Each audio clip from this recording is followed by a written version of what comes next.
আমি শুধু প্রমাণ হিসাবে আপনার কাছ থেকে একটা স্মারক বস্তু চাই। আপনি একজন পবিত্র মানুষ, আল্লাহই আপনাকে রক্ষা করছেন, এটাই সত্য। এই নিন, এটা আপনার জন্য। আল্লাহর রাসূল সাল্লাল্লাহু আলাইহি ওয়াসাল্লাম আপনাকে অনুরোধ করেছেন আমাদের গোপন পথ আপনি যেন কাউকে না বলেন। জি, আদেশ শিরোধার্য। যখন আপনারা তার সাথে গল্প করতে বসবেন, মনে হবে সারা জীবন এভাবেই গল্প করে তার সাথে কাটিয়ে দিই। আর তিনি চলে গেলে মুহূর্তের মধ্যে আপনি তার অভাব অনুভব করবেন। তাহলে আমাদের কি হবে খাজরাজ প্রধান? এই প্রথম আমরা আউস গোত্র মেনে নিয়েছি, আমাদের গোত্রের বাইরের কেউ রাজা হবে। এবারই প্রথম খাজরাজ গোত্রের কেউ আমাদের রাজা হতে যাচ্ছে।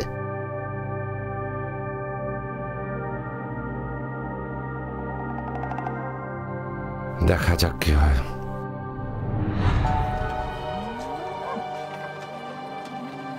শুনুন সবাই, উনি আল্লাহর রাসূল সাল্লাল্লাহু আলাইহি ওয়াসাল্লাম। উনি যে উটের পিঠে চড়ে আসছেন সেটার নাম কাসওয়াত।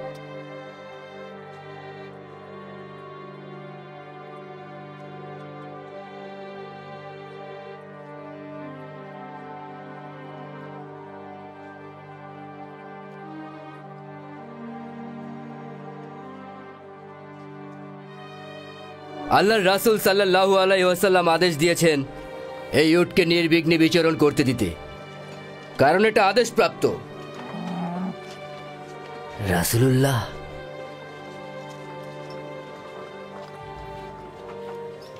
হে আল্লাহ রাসূল, আজকে আমাদের জীবনের সবচেয়ে আনন্দের দিন। আপনি সাইয়েদা গোত্রের ভূমিতে কখন যাবেন? ইবনে উবাদা, আল্লাহর রাসূল সাল্লাল্লাহু আলাইহি ওয়াসাল্লাম বলেছেন উটটাকে নির্বিঘ্নে চড়তে দিতে, কারণ এটা আদেশপ্রাপ্ত। হে আল্লাহর রাসূল, আপনার আগমনে আমাদের মন প্রাণ আনন্দে ভরে গেছে, কিন্তু বনি হারিস ইবনুল খাজরাজের ভূমিতে কবে আসবেন? শুনুন ইবনে রাবিয়া, আল্লাহর রাসূল সাল্লাল্লাহু আলাইহি ওয়াসাল্লাম বলেছেন উটটাকে অবাধে চড়তে দিতে, এটা আদেশপ্রাপ্ত। আপনাকে অনেক অনেক স্বাগতম হে আল্লাহর রাসূল, এই শহরে স্বাগতম।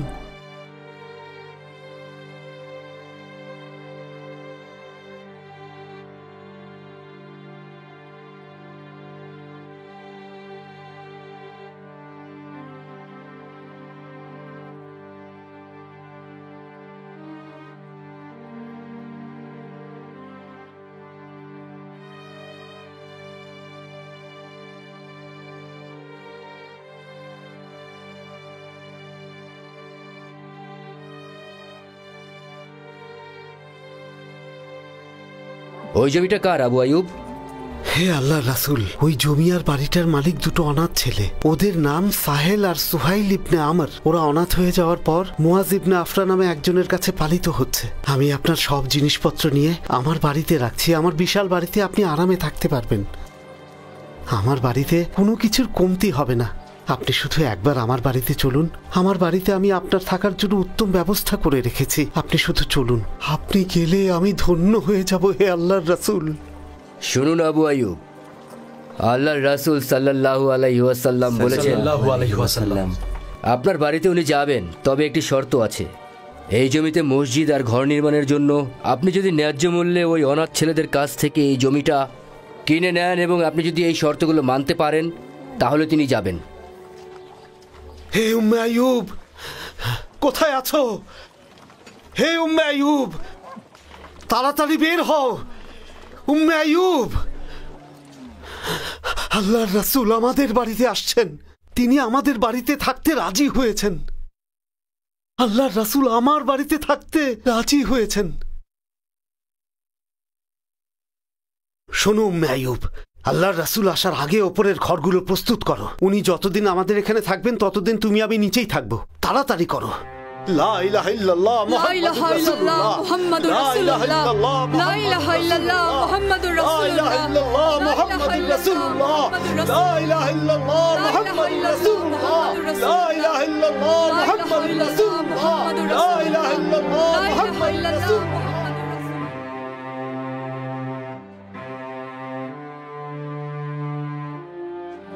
এরপর বাকি সব মুসলমানরাও মদিনায় হিজরত করলেন এবং তারা মদিনায় এসে পৌঁছালেন। তাদের মধ্যে নবীর দুই কন্যা উম্মে কুলসুম এবং ফাতিমা, তার স্ত্রী সওদা বিনতে জামাও ছিলেন, আর আবু বকরের পরিবারও এসেছিলেন। আবু বকরের কন্যা, যার গর্ভে আব্দুল্লাহ ইবনে জুবাইরের সন্তান ছিল, কিবায় সেই সন্তান প্রসব হয়, আর এই সন্তানই হিজরতকারী মুসলমানদের মধ্যে প্রথম সন্তান। এই ঘটনায় মুসলমানরা অত্যন্ত আনন্দিত হয়েছিলেন, কারণ এতে ইহুদিদের ভবিষ্যৎবাণী মিথ্যা প্রমাণিত হয়। ইহুদিরা দাবি করত মুসলমানদের আর সন্তান হবে না। এরপর মুহাম্মদ মুস্তাফা সাল্লাল্লাহু আলাইহি ওয়াসাল্লাম আয়েশা রাদিয়াল্লাহু তাআলা আনহাকে বিবাহ করলেন। আর যে মুসলিমরা মক্কায় ধর্মের কারণে বন্দী ছিল তবুও ঈমানী শক্তি অটল ছিল, তাদেরকে আল্লাহর রাসূল আদেশ দিয়েছিলেন তারা যেন যেখানে আছেন সেখানেই অবস্থান করেন এবং কুরাইশদের ষড়যন্ত্রের সব খবরাখবর পৌঁছে দেন, যেমন চাচা আব্বাস দিচ্ছেন। ভালো হয়েছে। এভাবে চুপচাপ ওই মুহাম্মদকে তার সাহাবীদের সাথে ইয়াসরিবে যেতে দেওয়াটা কি ভালো হয়েছে? আমাদের কিছু একটা করতেই হবে, তা না হলে সে ওই আউস আর খাজরাজ গোত্রকে আমাদের বিরুদ্ধে নিয়ে যাবে আর খুব তাড়াতাড়ি আমাদের বিরুদ্ধে যুদ্ধ ঘোষণা করবে।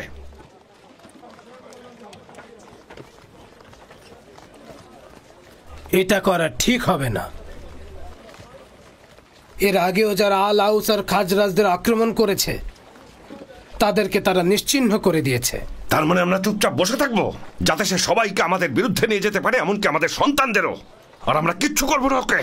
কিন্তু সে যখন এখানকার মানুষের কাছে তার ধর্ম প্রচার করছিল তখন আমরা কিছুই করতে পারিনি। তাহলে এখন ইয়াসরিবে যাবার পর আমরা তার কি বা করতে পারি বলুন? তুমি সব সময় হাসিম গোত্রের পক্ষে কথা বলো। এই শোনো, তুমি তোমার নিজের জীবন ঝুঁকিতে ফেলছো। শুনুন আবুল হাকাম, হাসিম গোত্রের বিরুদ্ধে যে চুক্তি হয়েছিল সেটা সেই গোত্রের বিরুদ্ধে বড় অন্যায় করা হয়েছিল। কুরাইশের নির্মম মানুষেরা অত্যাচার করে মানুষকে তার বিরুদ্ধে প্ররোচিত করার পরও সবাই কিভাবে তাকে অনুসরণ করেছে সেটা আমি নিজে দেখেছি। তুমি কি কথাটা আমাকে বললে নাকি? আপনি আপনার মতো করে বুঝেছেন। ভাবুন তো, যদি হাসিম গোত্রে আপনার কোনো চাচা থাকতো তাহলে কি তাদের সাথে ওই অন্যায় করতেন? কি বলছো এসব? হয়েছেটা কি তোমাদের সবার? আমরা তো এসবের জন্য আসিনি কুরাইশ প্রধানরা। যেহেতু মোহাম্মদ আর তার অনুসারীরা মক্কা থেকে চলে গেছে, একটা সমাধান তো করতে হবে। আমার মতে আমরা কিছুদিনের জন্য অপেক্ষা করি, যতদিন না ইয়াসরিবের গুপ্তচর আমাদেরকে খবর দেয়। শীঘ্রই জানতে পারবো তারা ওখানে কি করছে।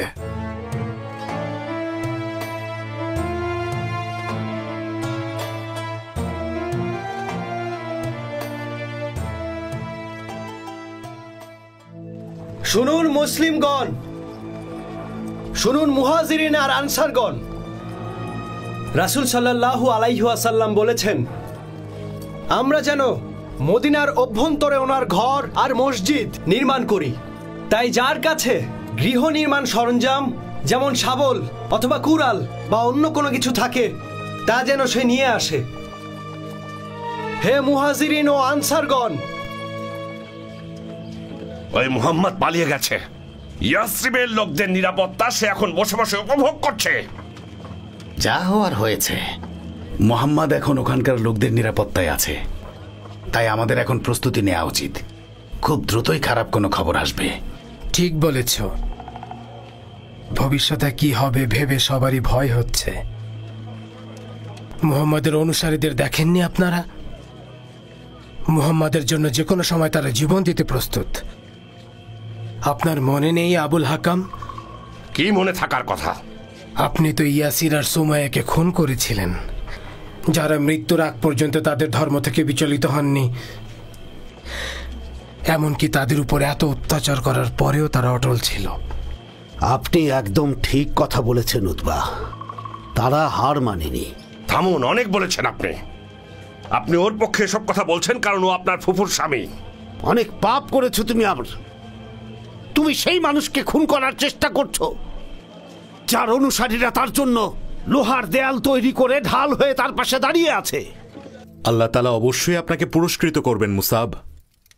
আপনার কারণে আমরা ইসলাম গ্রহণ করতে পেরেছি, আর আল্লাহর রাসূল সাল্লাল্লাহু আলাইহি ওয়াসাল্লামকে দেখার সৌভাগ্য হয়েছে আমাদের। আমি এসব রাসূলুল্লাহ সাল্লাল্লাহু আলাইহি সাল্লামের আদেশেই করেছি। সাল্লাল্লাহু আলাইহি ওয়াসাল্লাম। আমি খুশি যে আমার উসিলায় তিনি এখানে এসেছেন। আমার শরীরে শত আঘাতের পরিবর্তেও যেন আল্লাহর রাসূলের শরীরে একটা কাটার আঘাতও না লাগে। আল্লাহ জানেন তিনি আমাদের কাছে পরিবার এবং সন্তানের চাইতেও বেশি প্রিয়। তিনি আমাদেরকে পথ দেখিয়েছেন। এর থেকে বড় সৌভাগ্য আর কি হতে পারে?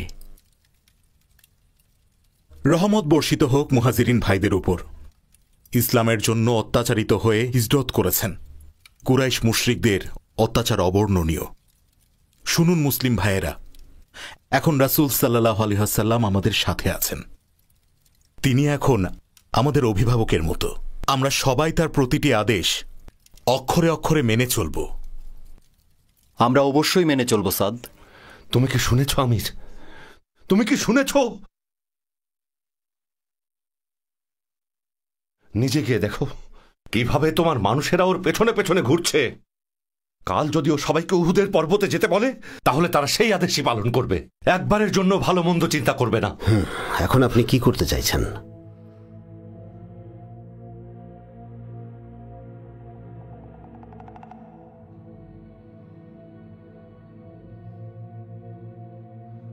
আমি ওর সামনে ভান করব যে আমি ওই লোককে বিশ্বাস করি, যেন আমার মানুষেরা আমার বিরুদ্ধে না যায়। আর যখনই দেখব পরিস্থিতি একটু ঠান্ডা হয়েছে তখনই ওকে এখান থেকে বের করে দেব। তার সাথে আমি দেখা করে কিছু প্রশ্ন করেছিলাম। আগে থেকেই সিদ্ধান্ত ছিল তাকে নবী মানব না। সে আমাকে বলেছে মিথ্যাবাদীর মৃত্যু হয় পালানোর সময় একাকী অসহায় ভাবে। আমি আমার পরিবার নিয়ে চলে যাওয়ার সিদ্ধান্ত নিয়েছি। আর তোমার পুত্ররা আমির? আমার পুত্ররা তাকে অনুসরণ করে বলছে ইনি হচ্ছেন আল্লাহর নবী। তার উপর বিশ্বাস এনেছি। আমাদের জীবন থাকতে আমরা তাকে ধোঁকা দেব না। তারা নানাভাবে আমাকেও মুহাম্মাদের ধর্মে বিশ্বাস আনানোর চেষ্টা করেছিল, কিন্তু আমি তা আনিনি। আমি এখন মক্কার দিকে যাব বলে সিদ্ধান্ত নিয়েছি। তার মানে তুমি ওর নবুয়ত প্রাপ্তির কথা মেনে নিচ্ছ, আর পালনের সময় তুমি একা একা মৃত্যুবরণ করবে। এটা কোনো ভালো সিদ্ধান্ত না। আমি এখান থেকে কিছু করব। হানজালার মতো আব্দুল্লাহ তাকে অনুসরণ করে।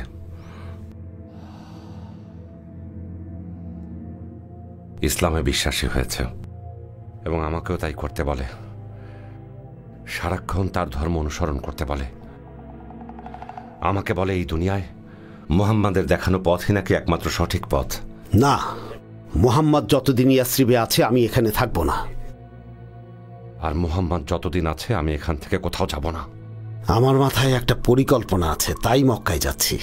ওখানে মুহাম্মদের অনেক শত্রু আছে যারা ওকে ঘৃণা করে আর শেষ করতে চায়। আমি তাদের কাছে যাব, তাদেরকে এখানকার সব খবর দেব যেন ওর বিরুদ্ধে যুদ্ধের প্রস্তুতি নেয়। কি বলছো তুমি আমির? কি বলছো? মক্কাবাসীদের আউস আর খাজরাজদের বিরুদ্ধে উস্কে দেবে? না, মুহাম্মদের বিরুদ্ধে তাদের উস্কে দিব। যাওয়ার দরকার নেই আমির, এখানেই থাকো। এখানকার মানুষ শত্রু হয়ে যাবে যদি এখান থেকে চলে যাও। মুহাম্মাদের পরাজয় হবে আমির, আমি তোমাকে বলছি। তারপর সব ঠিক হয়ে যাবে। আমি মদিনা ছাড়বই। আমার মনে হচ্ছে সেখানে গেলেই সমাধান হবে। ওই মুহাম্মদ আর অনুসারীদের সাথে আমি এই শহরে থাকতে পারবো না। আমি তাদেরকে দু চোখে সহ্য করতে পারি না। কিন্তু আমি যাব না। আমি এখান থেকে ওর বিরুদ্ধে পরিকল্পনা করব। আমি ওদের কাছ থেকে আমার ক্ষমতা আবার ফিরিয়ে নেব আমির। দেখো তুমি, আপনার যা ভালো মনে হবে আপনি অবশ্যই তা করবেন। আমাদের দুজনের উদ্দেশ্য এক, সেটা হলো মুহাম্মাদের কাছ থেকে মুক্তি। ঠিক।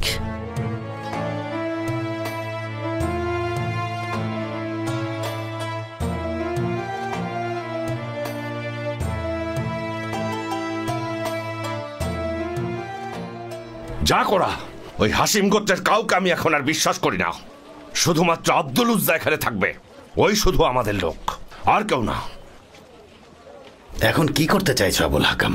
কুরাইশরা ততদিন পর্যন্ত শাস্তি পাবে না যতদিন ওই মুহাম্মদ এই পৃথিবীর বুকে বেঁচে থাকবে। যেভাবেই হোক ওকে শেষ করার পরিকল্পনা করতে হবে। কিভাবে করব আবুল হাকাম? ও এখন ইয়াসরিবের নিরাপত্তায় আছে। ভুলে যাবেন না, ইয়াসরিবের উপর দিয়েই বাণিজ্য করতে যাই। যদি আমরা মুহাম্মদকে আক্রমণ করি তাহলে ওরা আমাদের সিরিয়ার বাণিজ্য বন্ধ করে দেবে। এতে আমাদের ক্ষতি হয়ে যাবে, আর এতে করে আমরা ধ্বংসের পথেই যাব। আবুল হাকাম, একবার ভেবে দেখুন। একদম ঠিক। ইয়াসরিব ছাড়া সিরিয়াতে বাণিজ্য করার আমাদের আর কোনো রাস্তা নেই। তাহলে আমরা ওকে গোপনে হত্যা করব, কেউ জানতেই পারবে না। উত্তম প্রস্তাব।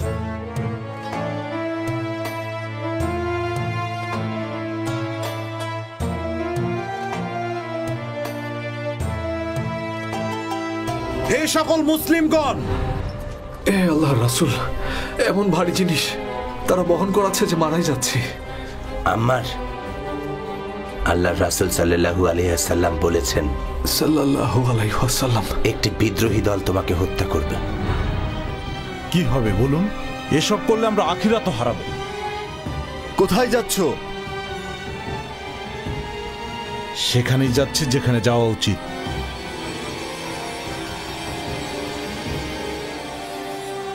আমার মনে হচ্ছে মুখাইরিক খুব শীঘ্রই মুহাম্মদকে অনুসরণ করবে। রাসূলুল্লাহ সাল্লাল্লাহু আলাইহি ওয়াসাল্লাম সবার উদ্দেশ্যে বলেছেন যে যারা ঈমান আনে আর সৎ কাজ করে তারা উত্তম প্রতিদান পাবে। কিভাবে রাসূলুল্লাহ, কিভাবে প্রতিদান দেয়া হবে? তিনি বলেছেন তাদের উৎকৃষ্ট কাজগুলোর অনুপাতে অবশ্যই প্রতিদান দেয়া হবে।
আমার বাড়িতে কোনো কিছুর কমতি হবে না। আপনি শুধু একবার আমার বাড়িতে চলুন। আমার বাড়িতে আমি আপনার থাকার জন্য উত্তম ব্যবস্থা করে রেখেছি। আপনি শুধু চলুন। আপনি গেলে আমি ধন্য হয়ে যাব হে আল্লাহর রাসূল। শুনুন আবু আইয়ুব, আল্লাহর রাসূল সাল্লাল্লাহু আলাইহি ওয়াসাল্লাম বলেছেন, আপনার বাড়িতে উনি যাবেন, তবে একটি শর্ত আছে। এরপর মুহাম্মদ মুস্তাফা সাল্লাল্লাহু আলাইহি ওয়াসাল্লাম আয়েশা রাদিয়াল্লাহু তাআলা আনহাকে বিবাহ করলেন। আর যে মুসলিমরা মক্কায় ধর্মের কারণে বন্দী ছিল তবুও ঈমানী শক্তি অটল ছিল, তাদেরকে আল্লাহর রাসূল আদেশ দিয়েছিলেন তারা যেন যেখানে আছেন সেখানেই অবস্থান করেন এবং কুরাইশদের ষড়যন্ত্রের সব খবরাখবর পৌঁছে দেন, যেমন চাচা আব্বাস দিচ্ছেন। তার সাথে আমি দেখা করে কিছু প্রশ্ন করেছিলাম। আগে থেকেই সিদ্ধান্ত ছিল তাকে নবী মানব না। সে আমাকে বলেছে কুরাইশরা ততদিন পর্যন্ত শাস্তি পাবে না যতদিন ওই মুহাম্মদ এই পৃথিবীর বুকে বেঁচে থাকবে। যেভাবেই হোক ওকে শেষ করার পরিকল্পনা করতে হবে। কিভাবে করব আবুল হাকাম? ও এখন ইয়াসরিবের নিরাপত্তায় আছে। ভুলে যাবেন না, ইয়াসরিবের উপর দিয়েই বাণিজ্য করতে যাই। যদি আমরা মুহাম্মদকে আক্রমণ করি তাহলে ওরা আমাদের সিরিয়ার বাণিজ্য বন্ধ করে দেবে। এতে আমাদের ক্ষতি হয়ে যাবে, আর এতে করে আমরা ধ্বংসের পথেই যাব। আবুল হাকাম, একবার ভেবে দেখুন। একদম ঠিক। ইয়াসরিব ছাড়া সিরিয়াতে বাণিজ্য করার আমাদের আর কোনো রাস্তা নেই। তাহলে আমরা ওকে গোপনে হত্যা করব, কেউ জানতেই পারবে না। উত্তম প্রস্তাব।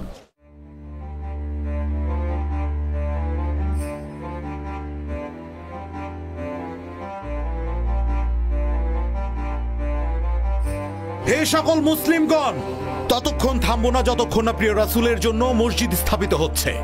সবাই কাজে লেগে যাও।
এ আল্লাহ রাসূল, এমন ভারী জিনিস তারা বহন করাচ্ছে যে মারাই যাচ্ছে।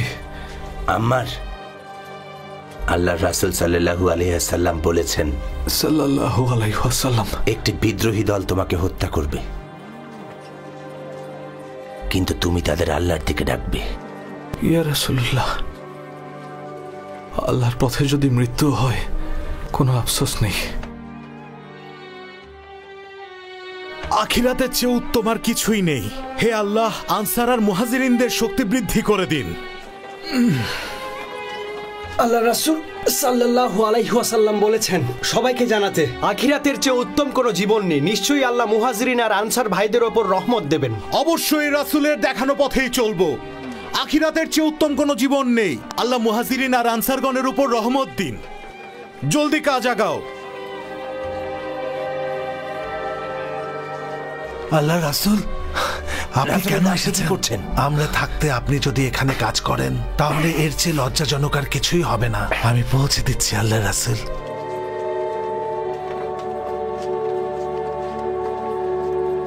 উম্মে আইয়ুব, আমি আল্লাহ রাসূলকে অনেকবার বলেছি যে আপনি থাকতে আমরা উপরের ঘরে কিভাবে থাকবো? আপনি নিচে থাকবেন হে রাসূলুল্লাহ? না না না না, আমরা কখনোই এটা করতে পারবো না। আপনি যখন নিচে ঘুমাবেন আমরা তখন উপরে কিভাবে ঘুমাবো? তিনি আমাকে বললেন যে আমি নিচেই থাকবো, এটাই আমার জন্য আরামদায়ক। আমি বললাম এটা হবে না আল্লাহ রাসূল। তিনি বললেন, আমার কথা শোনো আইয়ুব, আমি নিচের ঘরে থাকবো। অনেকে আমার সঙ্গে দেখা করতে আসবে, তাদের আসতে সুবিধা হবে। আমার বাড়িতে কোনো কিছুর কমতি হবে না। শোনো, আগে আমরা আল্লাহ রাসূলকে খেতে দেব। তিনি আহার শেষ করার পরে আমরা আহার করব, আর তার ব্যবহার করা বাসনেই আমরা খাবো। আল্লাহ তাআলা আমাদের উপরে দয়ালু হয়েছেন, তাই আল্লাহর রাসূল আমাদের বাড়িতে থাকছেন। হে ইহুদিগণ, আমাদের নবী মুসার কথা মতো শেষ নবী হিসেবে মুহাম্মদ এখানে এসেছেন। পবিত্র গ্রন্থ তাওরাতেও তাই বলা আছে, তবু আপনি দেখতে পাচ্ছেন না। তুমি এসব কি বলছো মুখাইরিক? তাওরাত সম্পর্কে তো জানার পরেও কিভাবে এসব বলতে পারো? ইবনে সালাম একদম সঠিক কথাই বলেছে। তিনি শেষ নবী হিসেবে আমাদের মাঝে এসেছেন। ইবনুল হাইবানের বলা সেই কথাগুলো মনে নেই যা তিনি সিরিয়া থেকে ফিরে আসার পর আমাদেরকে বলেছিল? কি বলছো? আমরা আমাদের ধর্ম ছেড়ে মুহাম্মদের অনুসারী হব, আর আমরা বেঁচে থাকতে কখনো এটা হতে দেব না। ইবনে আক্তাব আর এই যে ইহুদিগণ, আমরা তো ইয়াসরিবের সেই মানুষেরা যারা সব সময় সবাইকে সতর্ক করতাম আরবে একজন নবী আসবেন। আমরা তো এটাও বলতাম শেষ নবী না আসা পর্যন্ত আপনারা অপেক্ষা করুন, তিনি আমাদের পথ দেখাবেন। আমরা তার পাশে দাঁড়িয়ে যুদ্ধ করব আর তোমাদের হত্যা করব। ওর বিরুদ্ধে পরিকল্পনা করব। ও শুধু এখানে এসেছে আমার ক্ষমতা কেড়ে নিতে, আমাদের নেতৃত্ব, আমাদের মর্যাদা কেড়ে নিতে এসেছে। সকল মানুষকে ওর বিরুদ্ধে বলতে হবে। দেখছো না, ইয়াসরিবের মানুষ এবং অন্যান্য গোত্রদের ও আসার পর থেকে কেউ আমাদের কথার গুরুত্বই দিচ্ছে না। এখানকার সব মানুষেরা শুধু ওকে খুশি করার জন্য উঠে পড়ে লেগেছে। ইবনে আক্তাব, আপনি কি আসলে আল্লাহর পথে চলতে চান নাকি ক্ষমতা চান? আমরা যদি আল্লাহর বিরুদ্ধে যাই কি হবে? ক্ষমতা দিয়ে কি হবে বলুন? এসব করলে আমরা আখিরাতও হারাবো। কোথায় যাচ্ছ? সেখানেই যাচ্ছি যেখানে যাওয়া উচিত।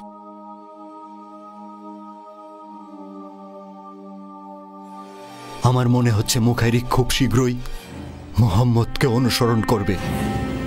হে সকল মুসলিমগণ, রাসূলুল্লাহ সাল্লাল্লাহু আলাইহি ওয়াসাল্লাম আপনাদেরকে নির্দেশ দিয়েছে যে এই মসজিদের ভেতরে আলাদা একটা আশ্রয় কেন্দ্র তৈরি করুন, যেখানে দুর্বল আর গৃহহীনরা থাকতে পারবেন। সূর্যের উত্তাপ থেকে বাঁচতে তারা এই মসজিদে আশ্রয় নেবেন। আপনারা এখানে তাদের জন্য আলাদা একটি জায়গা তৈরি করুন। আল্লাহ অবশ্যই আপনাদেরকে এর জন্য পুরস্কৃত করবেন। আল সুফার ভাইদের ওপর রহমত বর্ষিত হোক।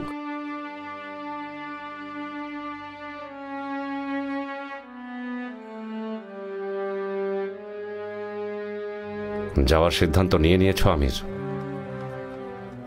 হ্যাঁ, নিয়েছি ইয়াসরিবের প্রধান।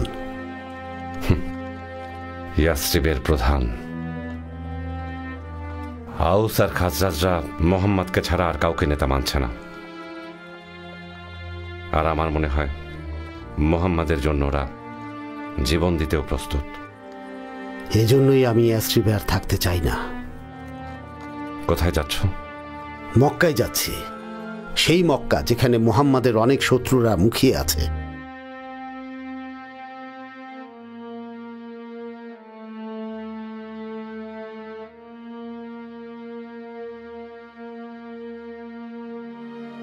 শুনুন মুহাজিরিন আর আনসারগণ,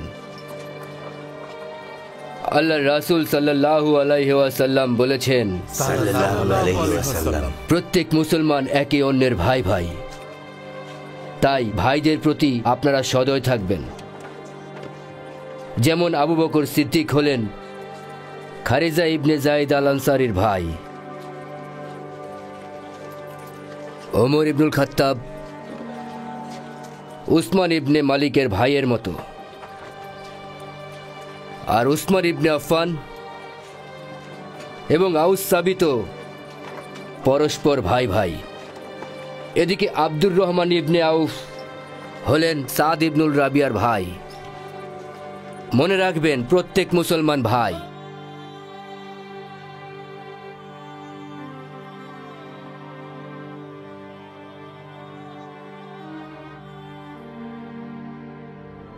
আউস আর খাজরাজ গোত্র শুধুমাত্র তাকেই ঘিরে আছে। যদিও তারা আমাদেরই লোক, তবু ওর এক কথায় আমরা ধ্বংস হয়ে যাব। আপাতত মুহাম্মদের সাথেই থাকি, সময় বুঝে ওকে দেখিয়ে দেব যে আমরা ওর সাথে কখনোই ছিলাম না, আর আমরা ওর অনুসারীও না। আমরা যদি ইয়াসরিবের মানুষদের সাথে মুহাজিরদের যুদ্ধ না লাগাই, তাহলে কিন্তু শেষ হয়ে যাব। চলো। হে রাসূলুল্লাহ, এই প্রথম আমরা এমন মানুষদের পেয়েছি যারা আমাদের প্রতি এত দয়া দেখিয়েছেন এবং আমাদেরকে নিজেদের ভাই বলেছেন। আল আনসাররা সত্যি আমাদেরকে ভাই হিসেবে গ্রহণ করেছেন। আপনি ঠিক বলেছেন উমর। ওনারা আমাদের খাদ্যের যোগান দিচ্ছেন, জীবনযাপন নিয়েও ভাবতে হচ্ছে না। নিশ্চয়ই ওনারা এর উত্তম প্রতিদান পাবেন। রাসূলুল্লাহ সাল্লাল্লাহু আলাইহি ওয়াসাল্লাম সবার উদ্দেশ্যে বলেছেন যে যারা ঈমান আনে আর সৎ কাজ করে তারা উত্তম প্রতিদান পাবে। কিভাবে রাসূলুল্লাহ, কিভাবে প্রতিদান দেয়া হবে? তিনি বলেছেন তাদের উৎকৃষ্ট কাজগুলোর অনুপাতে অবশ্যই প্রতিদান দেয়া হবে। হে আল্লাহ, আনসার ভাইদের আপনি উত্তম প্রতিদান দিন। আমিন। আল্লাহ প্রবীণ আনসারদের হায়াত বৃদ্ধি করে দিন। আমিন। আল্লাহ যুবক ও মহিলা আনসারদের নেক আমল বৃদ্ধি করে দিন। আমিন। রহমত দিন, কারণ তারা মুহাজিরিনদের জন্য যা করেছেন তা সত্যি মহানুভবতার দৃষ্টান্ত। আমিন। স্বাগতম আমার ভাই আব্দুর রহমান। শোনো ভাই আব্দুর রহমান, আল্লাহর রাসূল সাল্লাল্লাহু আলাইহি ওয়াসাল্লাম তোমাকে আমার ভাই হিসেবে নির্বাচন করেছেন, তাই আমার সকল সম্পদে আমার মতো তোমারও হক আছে। আর আমি কথা দিচ্ছি ভাইয়ের প্রতি দায়িত্ব পালন করব। আমি আল্লাহর কাছে দোয়া করব তিনি যেন তোমাকে পুরস্কৃত করেন। মদিনায় আমরা যারা হিজরত করে এসেছি, তুমি তাদের দয়া দেখিয়েছ। তুমি আমাদের জন্য যা করেছো তা সত্যি অবর্ণনীয়। অবশ্যই তুমি পুরস্কৃত হবে। আমি শুধু আমার দায়িত্ব পালন করছি, কারণ তোমরা আমার ভাই। সামনেও পালন করবো আব্দুর রহমান, সেই সুযোগ দিও। অবশ্যই সাদ, আল্লাহ তোমার সহায় হবেন। আব্দুর রহমান, মদিনায় আমি আনসারদের মধ্যে এখনো সবচেয়ে ধনী। আমার অনেকগুলো বাড়ি আছে, পাম বাগান আছে, 2জন স্ত্রী আছেন, আর আছে অঢেল সম্পদ। এখন আমি ভেবে রেখেছি তোমাকে আমার অর্ধেক সম্পদ দিয়ে দিব, আর আমার স্ত্রীদের মধ্যে যাকে তোমার পছন্দ তাকে তালাক দিব। আল্লাহ তাআলা যেন তোমার ধন সম্পদ আরও বাড়িয়ে দেয় ভাই আমার। কিন্তু আমি এসবের কোনো কিছুই গ্রহণ করব না। আমি আগে ব্যবসা বাণিজ্য করতাম, আমাকে বাজারটা দেখিয়ে দিও, আর আমার ব্যবসায় তুমি সাহায্য করো। আমি মন থেকে তোমাকে আমার সবকিছুর ভাগ দিতে চেয়েছি। আমার ভাই হিসেবে তোমার হক আছে। আল্লাহ সাক্ষী, আমি তোমার মনের কথা বুঝতে পেরেছি স্যার, কিন্তু আমি একজন ভালো ব্যবসায়ী যে ব্যবসা বাণিজ্য ভালো বুঝ। যদি তুমি আমায় ব্যবসায় সাহায্য করো, তাহলে আল্লাহর ইচ্ছায় আমি নিজেই একদিন ধন সম্পদের মালিক হব। এত করে যখন বলছো, তাহলে তাই হবে। আল্লাহ জানেন আমি কতটা কষ্ট পাচ্ছি উসাইদ। আসাদ ইবনে জারারাকে হারিয়ে। ঠিকই বলেছ, আমরা ইসলাম ধর্মের খোঁজ পেয়েছি শুধুমাত্র তার আর মুসাব ইবনে উমায়ের উসিলাতে, আর সেই চলে গেল আল্লাহর কাছে। দোয়া করো আল্লাহ যেন তাকে জান্নাতবাসী করেন, ইনশাআল্লাহ।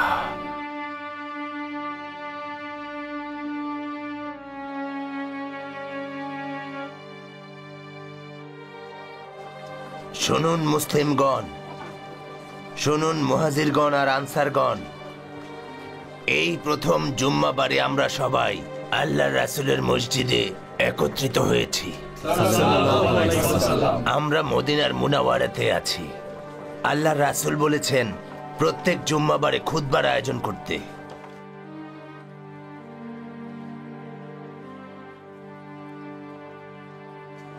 আল্লাহর রাসূল সাল্লাল্লাহু আলাইহি ওয়াসাল্লাম বলেছেন,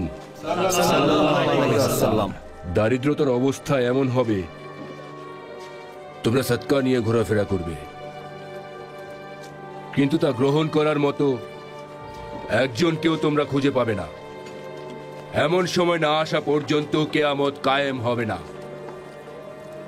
অতঃপর আল্লাহর নিকট তোমাদেরকে এমন ভাবে দণ্ডায়মান করা হবে, তোমার ও আল্লাহর মাঝে কোনো আড়াল থাকবে না বা ব্যাখ্যাকারী দোভাষীও থাকবে না। আল্লাহ তাআলা জিজ্ঞাসা করবেন, আমি কি তোমাদের সবার ধন সম্পদ দানকারী নই? সে অবশ্যই বলবে হ্যাঁ। এরপর তিনি বলবেন, আমি কি তোমার নিকট আমার রাসূলকে প্রেরণ করিনি? সে অবশ্যই বলবে হ্যাঁ, আপনি প্রেরণ করেছেন। তখন সে ব্যক্তি ডান দিকে শুধু আগুন দেখবে, আর বাম দিকেও দেখবে জাহান্নামের আগুন। কাজেই তোমাদের প্রত্যেকেরই উচিত এক টুকরো খেজুর দিয়ে হলেও যেন আগুন থেকে আত্মরক্ষা করে, আর যদি কেউ তা না পায় তবে যেন উত্তম কথা দিয়ে হলেও করে। আসসালামু আলাইকুম ওয়া রাহমাতুল্লাহি ওয়া বারাকাতুহু। ওয়া আলাইকুম আসসালাম ওয়া রাহমাতুল্লাহি ওয়া বারাকাতুহু।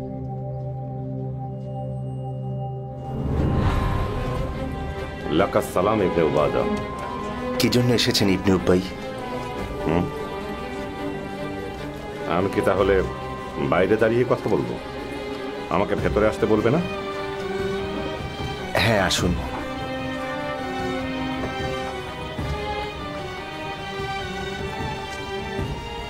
শুকরিয়া তোমার চমৎকার আতিথেয়তার জন্য সাদ। পরে শোনান মুসাব, আল্লাহর রাসূল এই চুক্তিপত্রে কি বলেছেন শোনার জন্য আমরা অস্থির হয়ে আছি। বিসমিল্লাহির রহমানির রহিম। এটা নবী মুহাম্মদ, আনসার এবং মুজাহির মুসলিমগণ আর যারা রাসূলের অনুসারী আর সংগ্রামের সঙ্গী তাদের পক্ষ থেকে একটি সুনির্দিষ্ট চুক্তির দলিল। ইয়া রাসূলুল্লাহ সাল্লাল্লাহু আলাইহি ওয়াসাল্লাম, আমাদের ভাই আসাদ ইবনুল জারারার মসজিদ নির্মাণের সময় মৃত্যু হয়েছে। সে উমামা গোত্রের প্রতিনিধি হিসেবে দায়িত্ব পালন করত।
রাসূল, এমন ভারী জিনিস তারা বহন করাচ্ছে যে মারাই যাচ্ছে।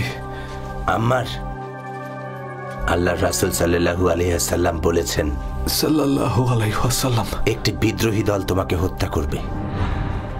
কি হবে বলুন? এসব করলে আমরা আখিরাতও হারাবো। কোথায় যাচ্ছ? সেখানেই যাচ্ছে যেখানে যাওয়া উচিত।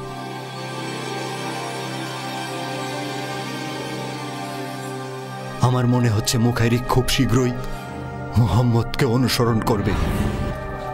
রাসূলুল্লাহ সাল্লাল্লাহু আলাইহি ওয়াসাল্লাম সবার উদ্দেশ্যে বলেছেন যে যারা ঈমান আনে আর সৎ কাজ করে তারা উত্তম প্রতিদান পাবে। কিভাবে রাসূলুল্লাহ, কিভাবে প্রতিদান দেয়া হবে? তিনি বলেছেন তাদের উৎকৃষ্ট কাজগুলোর অনুপাতে অবশ্যই প্রতিদান দেয়া হবে। আল্লাহ তাআলা জিজ্ঞাসা করবেন, আমি কি তোমাদের সবার ধন সম্পদ দানকারী নই? সে অবশ্যই বলবে হ্যাঁ। এরপর তিনি বলবেন, আমি কি তোমার নিকট আমার রাসূলকে প্রেরণ করিনি? সে অবশ্যই বলবে হ্যাঁ, আপনি প্রেরণ করেছেন। তখন সে ব্যক্তি ডান দিকে শুধু আগুন দেখবে আর বাম দিকেও দেখবে জাহান্নামের আগুন। কাজেই তোমাদের প্রত্যেকেরই উচিত এক টুকরো খেজুর দিয়ে হলেও যেন আগুন থেকে আত্মরক্ষা করে, আর যদি কেউ তা না পায় তবে যেন উত্তম কথা দিয়ে হলেও করে। আসসালামু আলাইকুম ওয়া রাহমাতুল্লাহি ওয়া বারাকাতুহু। ওয়া আলাইকুম আসসালাম ওয়া রাহমাতুল্লাহি ওয়া বারাকাতুহু।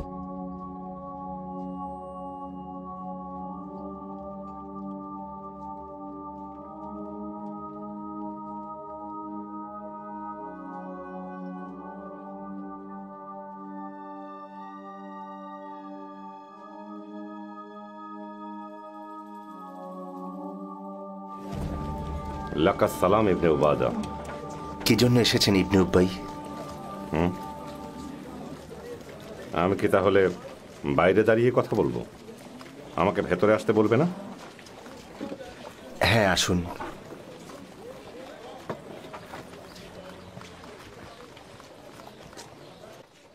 শুকরিয়া তোমার চমৎকার আতিথেয়তার জন্য সাদ।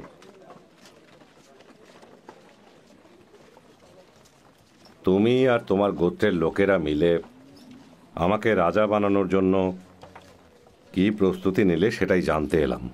সেগুলো অতীতের কথা। তাহলে এখন কি তুমি তোমার সিদ্ধান্ত বদলে ফেলেছ? সিদ্ধান্ত বদলেছি। ইসলাম প্রচার এবং আল্লাহর রাসূলের আগমন আর সমস্ত মুহাজিরিন ভাইদের পরিবারগুলোকে খাদ্য বাসস্থান জোগানোর কাজে আমরা ভীষণ ব্যস্ত সময় পার করছি।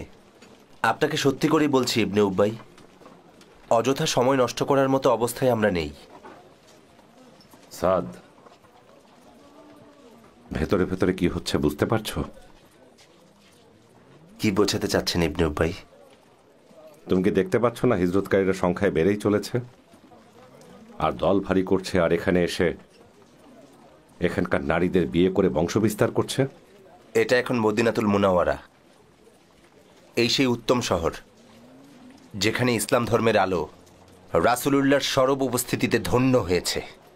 তাই এখন থেকে এই শহরকে ইয়াসরিব ডাকা বন্ধ করুন ইবনে উবাই। ঠিক আছে সাদ, ঠিক আছে।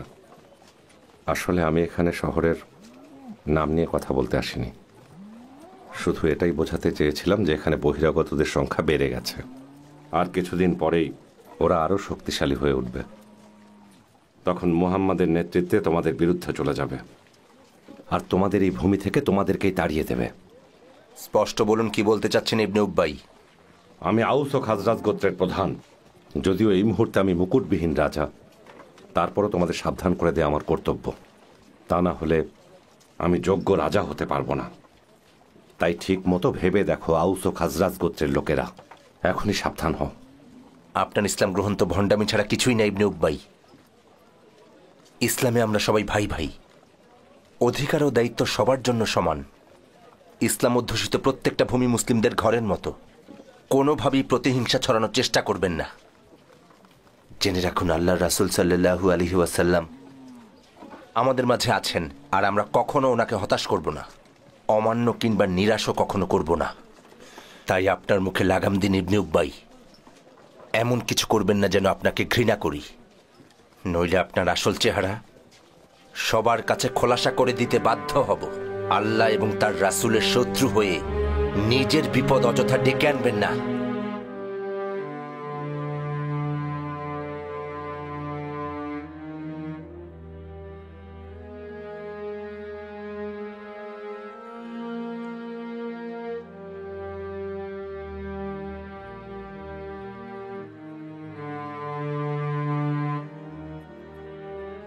আসসালামু আলাইকুম ওয়া রাহমাতুল্লাহি ওয়া বারাকাতুহু। ওয়ালাইকুম আসসালাম ওয়া রাহমাতুল্লাহ। হে মুসলিম ভাইয়েরা, হে মুহাজিরগণ আর আনসার, এটা আল্লাহর রাসূল সাল্লাল্লাহু আলাইহি সাল্লামের পক্ষ থেকে একটি লিখিত দলিল। এই স্বাক্ষরিত চুক্তিপত্র ইহুদি এবং মদিনার মুজাহিরগণ আর আনসারগণের মধ্যে, যেখানে জানমালের নিরাপত্তা আর ধর্মকর্মের স্বাধীনতা স্বীকৃতির কথা বলা আছে। পড়ে শোনান মুসাব। আল্লাহর রাসূল এই চুক্তিপত্রে কি বলেছেন শোনার জন্য আমরা অস্থির হয়ে আছি। বিসমিল্লাহির রহমানির রহিম। এটা নবী মুহাম্মদ, আনসার এবং মুজাহির মুসলিমগণ আর যারা রাসূলের অনুসারী আর সংগ্রামের সঙ্গী তাদের পক্ষ থেকে একটি সুনির্দিষ্ট চুক্তির দলিল। অন্যদের মোকাবেলায় তারা এক উম্মত গণ্য হবে। কুরাইশের মুহাজিরগণ প্রচলিত প্রথা অনুসারে রক্তপান আদায় করবে এবং যুদ্ধবন্দীদের মুক্তিপণ পরিশোধ করে মুক্ত করবে, যাতে মুমিনদের সম্পর্ক ভারসাম্যপূর্ণ হয়। আউফ গোত্র প্রচলিত প্রথা অনুসারেই তারা রক্তপান আদায় করবে এবং যুদ্ধবন্দীদের মুক্তিপণ পরিশোধ করে মুক্ত করবে, যেন ভারসাম্যের সৃষ্টি হয়। সায়েদা গোত্র প্রচলিত প্রথা অনুসারেই রক্তপণ আদায় করবে এবং তাদের যুদ্ধবন্দীদের মুক্তিপণ পরিশোধ করে মুক্ত করে নেবে। এবারে হারিস গোত্র প্রথানুসারেই রক্তপান আদায় করবে এবং যুদ্ধবন্দীদের মুক্তিপণ পরিশোধ করে মুক্ত করবে, যাতে মুমিনদের ভারসাম্য রক্ষা হয়। জুসাম গোত্র প্রচলিত প্রথানুসারেই রক্তপান আদায় করবে এবং যুদ্ধবন্দীদের মুক্তিপণ পরিশোধ করে মুক্ত করবে, যেন মুমিনদের পারস্পরিক আচরণ ন্যায়ানুগ হয়। নাজ্জার গোত্র প্রচলিত প্রথানুসারেই রক্তপান আদায় করবে আর যুদ্ধবন্দীদের মুক্তিপণ দিয়ে মুক্ত করবে, যেন মুমিনদের মধ্যে ভারসাম্য থাকে। আর বনি আমর ইবনে আউফ প্রচলিত প্রথানুসারে রক্তপণ আদায় করে যুদ্ধবন্দীদের মুক্তিপণ পরিশোধ করে মুক্ত করবে, যেন মুমিনদের পারস্পরিক আচরণ ন্যায়ানুগ হয় আর যেন ভারসাম্য রক্ষা হয়। অন্যদিকে হারিস গোত্র প্রচলিত প্রথানুসারেই রক্তপণ আদায় করবে এবং যুদ্ধবন্দীদের মুক্তিপণ পরিশোধ করে মুক্ত করবে, যাতে মুমিনদের পারস্পরিক আচরণ ও ব্যবহার ভারসাম্যপূর্ণ হয়। মুমিনদের নিঃস্ব অভাবগ্রস্ত রূপে ছেড়ে দেয়া হবে না, তারা যেন মুক্তিপণ ও রক্তপণ সম্পূর্ণ পরিশোধ করতে পারে। মুমিন ভাইদের অনুমতি ব্যতীত কারো সাথে চুক্তিবদ্ধ হবে না। যে ব্যক্তি অন্যায় করবে বা গুরুতর অপরাধ, অবিচার, বৈষম্য, পাপ, সীমালঙ্ঘন বা মুসলিমদের মধ্যে বিশৃঙ্খলা সৃষ্টি করবে, মুমিনরা সমবেত হস্ত তার বিরুদ্ধে উত্থিত করবে, যদিও সে তাদের কারো আপন উত্তরাধিকারীও হয়। মুমিন ব্যক্তি কোনো কাফিরের জন্য কোনো মুমিন ব্যক্তিকে হত্যা করবে না বা কোনো মুমিনের বিরুদ্ধে কখনোই কোনোভাবে কোনো কাফিরকে সাহায্য করবে না। নিঃসন্দেহে আল্লাহর জিম্মা বা অভয় অভিন্ন। যে কোনো সাধারণ ব্যক্তি অভয় দিয়ে সবাইকে চুক্তির মর্যাদা ও সম্মান রক্ষায় আবদ্ধ করতে পারবে। সকল মুমিন ভাই ভাই। ইহুদিদের মধ্যে আনুগত্যকারীরা তারাও সাহায্য ও সমতার হকদার। তাদেরকে কোনো প্রকার সাহায্য কিংবা জুলুম করা হবে না। মুসলমানদের সন্ধিও অভিন্ন। যুদ্ধে কোনো মুমিন অপর মুমিনকে বাদ দিয়ে শত্রুর সাথে সন্ধি করবে না, যতক্ষণ না এ সন্ধি ন্যায়সম্মত হবে। আমাদের শক্তিরূপে একে অপরের পিছনে সবাই কাঁধে কাঁধ মিলিয়ে যুদ্ধ করবে। কোনো মুশরিক কুরাইশের সম্পদ বা প্রাণের আশ্রয়দাতা হবে না। কোনো মুমিন ব্যক্তিকে এ ব্যাপারে বাধাও দিতে পারবে না। যে ব্যক্তি কোনো মুমিনকে হত্যা করবে আর সাক্ষ্য প্রমাণে তা প্রমাণিত হবে, তার উপর কিসাস গ্রহণ করা হবে। হত্যার বদলে তাকে হত্যা করা হবে। তবে উত্তরাধিকারী যদি ক্ষমা করে দেন তাহলে ভিন্ন কথা। চুক্তিবদ্ধ মুমিন ব্যক্তির জন্য কোনো নতুন ফিতনা সৃষ্টিকারীকে সাহায্য করা কিংবা আশ্রয় দান করা বৈধ হবে না। আর যে এমন করবে, কিয়ামতের দিনে তার প্রতি আল্লাহর লানত আর কঠিন গজব পতিত হবে। বিপরীতে কোনো মুক্তিপণ বা বদলা গ্রহণ করা হবে না। আর যখন কোনো বিরোধ উপস্থিত হবে, তখন আল্লাহ তাআলার রাসূল সাল্লাল্লাহু আলাইহি সাল্লামের নিকট তা উত্থাপন করতে হবে। ইহুদি অমুসলিমগণ মিলেমিশে যুদ্ধ করলে তারাও যুদ্ধের ব্যয় নির্বাহ করবে। ইহুদিদের ইহুদি ধর্মে, মুসলমানদের ইসলাম ধর্মে যে ব্যক্তি অপরাধ করবে সে অবশ্যই তার নিজেকেও স্বগোত্রবাসীদেরকে ছাড়া অন্য কাউকে ক্ষতিগ্রস্ত করবে না। ইহুদি শাখাগোত্র সমূহ সমান অধিকার লাভ করবে। তাদের মধ্যকার কেউই মুহাম্মাদের অনুমতি ছাড়া যুদ্ধার্থে বহির্গত হবে না। জখমের প্রতিশোধ গ্রহণে কোনো বাধা সৃষ্টি করা হবে না। যে রক্তপাত করবে সে নিজের ও পরিজনের ধ্বংস ডেকে আনবে। অবশ্য যে অত্যাচারিত সে আল্লাহর আনুকূল্য পাবে। সকল ইহুদি ও মুসলিমগণ তাদের নিজ নিজ ব্যয়ভার বহন করবে। এই চুক্তিনামার কোনো পক্ষের বিরুদ্ধে কেউ অস্ত্র ধারণ করলে তার বিরুদ্ধে উভয় পক্ষ একে অপরকে সহযোগিতা করবে। কোনো পক্ষ মিত্রপক্ষের অপকর্মের দায়ভার নেবে না। অত্যাচারিতই হবে সাহায্যের হকদার। ইহুদিরা বিশ্বাসীদের সহযোদ্ধা রূপে থাকাকালীন তারাও ব্যয় নির্বাহ করবেন। এই চুক্তিনামার সব পক্ষ ইয়াসবির উপত্যকাকে পবিত্র মনে করবে। কোনো পক্ষের আশ্রিত ব্যক্তি আশ্রয়দাতার সমান মর্যাদা ও অধিকার লাভ করবে। কোনো নারীকে তার পরিবারের লোকজনের অনুমতি ব্যতীত আশ্রয় দেওয়া যাবে না। এই চুক্তিনামার পক্ষসমূহের মধ্যে যদি এমন কোনো বিরোধের উদ্ভব হয় এবং লড়াইয়ের আশঙ্কা হয় তাহলে তা মীমাংসার জন্য উত্থাপিত করতে হবে মহান আল্লাহ তাআলা আর সাল্লাল্লাহু আলাইহি ওয়াসাল্লামের নিকট। এই চুক্তিনামার প্রতি নিষ্ঠা বিশ্বস্ততা আল্লাহ তাআলার কাছে পছন্দনীয়। কোনো কুরাইশকে বা তাদের সাহায্যকারীকে আশ্রয় দেওয়া চলবে না। ইয়াসরিব আক্রমণকারীর বিরুদ্ধে সাহায্য করবে। তাদেরকে সন্ধির আহ্বান জানানো হলে তারা সন্ধিবদ্ধ হবে। অনুরূপ মুমিনরাও যেন তাদের আহ্বানে সাড়া দেন। তবে কেউ যদি ধর্মের বিরুদ্ধে যুদ্ধে অবতীর্ণ হন তার ক্ষেত্রে এসব কোনো কথা প্রযোজ্য হবে না। প্রত্যেককে নিজের প্রতিরোধের দায়িত্ব নিতে হবে। আর বনি আউসের ইহুদিরা, তারা নিজের গোত্রবাসী হোক বা তাদের মাওয়ালিই হোক, এই চুক্তিতে শরিক পক্ষসমূহের সাথে সুসম্পর্ক বজায় রেখে সমান অধিকার লাভ করবে। এ চুক্তিনামা কোনো অত্যাচারী বা অপরাধীর সহায়ক হিসেবে বিবেচিত হবে না। যে ব্যক্তি যুদ্ধে বের হবে এবং যে ব্যক্তি মদিনায় বসা থাকবে তারা উভয়ই নিরাপত্তার হকদার বলে বিবেচিত হবে। শুধুমাত্র অত্যাচারী এবং অপরাধী এর ব্যতিক্রম বলে গণ্য হবে। আল্লাহ ও রাসূল সাল্লাল্লাহু আলাইহি ওয়াসাল্লাম স্বয়ং ওই ব্যক্তির পক্ষে রয়েছেন যে ব্যক্তি চুক্তি পালনে নিষ্ঠাবান এবং আল্লাহ তাআলাকে ভয় করে। আল্লাহ সবার সহায় হন। শুনুন মদিনার ইহুদিরা, শুনুন বনি নাদির, বনি কুরাইজা, বনি কাইনুকার লোকেরা, আপনারা কি রাসূলের এই চুক্তিপত্রের মতো এত স্বচ্ছ আর পরিচ্ছন্ন চুক্তিপত্র কখনো দেখেছেন যেটা আমি আপনাদের এতক্ষণ পড়ে শোনালাম? না। তাহলে শুনুন ইহুদিগণ, আপনাদের নিজস্ব ধর্ম, আমাদেরও নিজস্ব ধর্ম। যে ধর্মের বাণী প্রচার করছেন আল্লাহর নবী মুহাম্মদ সাল্লাল্লাহু আলাইহি ওয়াসাল্লাম, আশা করছি আপনাদের পক্ষ থেকে পারস্পরিক শান্তি আর নিরাপত্তা পাব। আমাদের পক্ষ থেকেও তাই পাবেন। আপনারাই বলুন, কোন রাজ্যের উন্নতি কিংবা কোনো জনগোষ্ঠীর জীবনযাপন কি নিয়ম শৃঙ্খলা ব্যতীত অথবা অন্যের সাহায্য ব্যতীত চলতে পারে? না।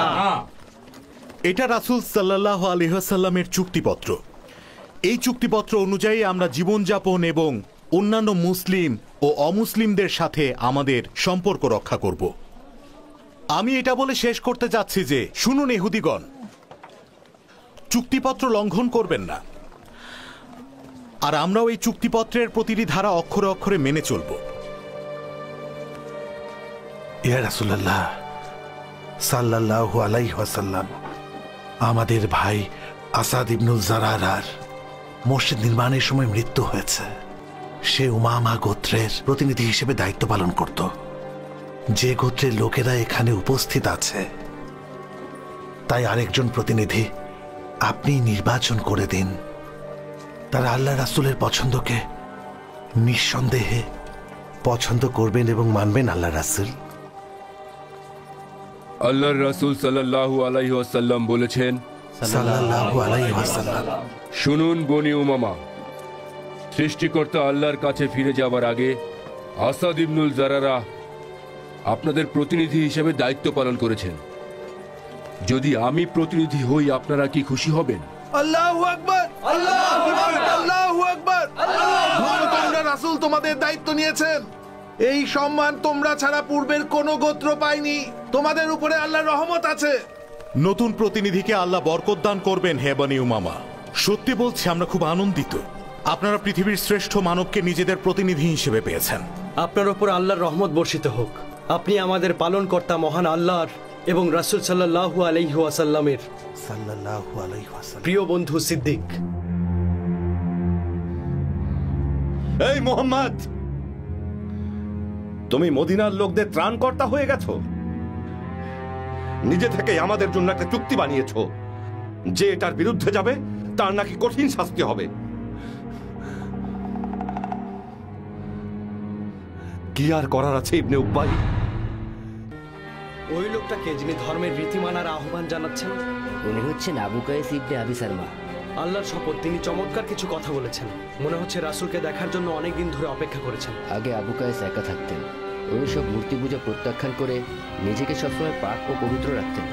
কুমারী নারীর সাথেও কখনো তার কোনো সম্পর্ক ছিল না। এমনকি খ্রিস্টান ধর্ম অনুসরণ করতে চেয়েছিলেন, কিন্তু সেখানেও তিনি ভরসা পাননি। তিনি আমাদের বাড়িতে এসে আমাদের বাড়িটাকেই উপাসনালয় বানিয়েছিলেন। এখন আসল কাহিনী শুনুন। যখন আল্লাহ আকাশের বিষয়ে সিদ্ধান্ত নেন, তখন ফেরেশতারা কথা শোনার জন্য বিনয়ের সাথে নিজ নিজ পালক ছাড়তে থাকে মসৃণ পাথরের উপর, জিঞ্জিরের শব্দের মতো।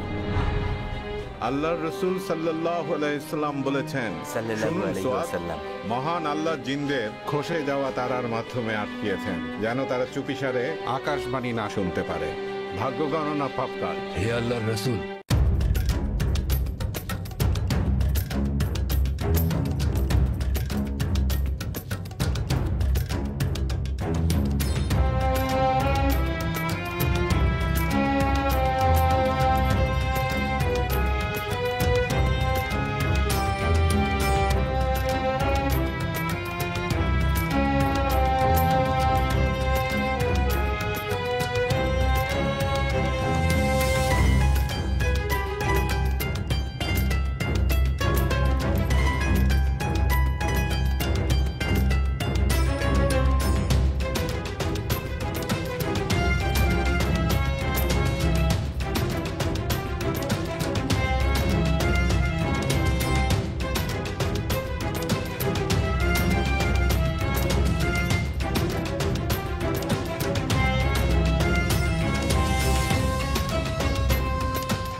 লাকাস সালাম ইবনে উবাদা।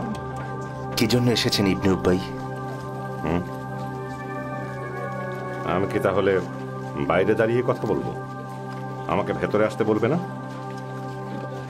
হ্যাঁ, আসুন।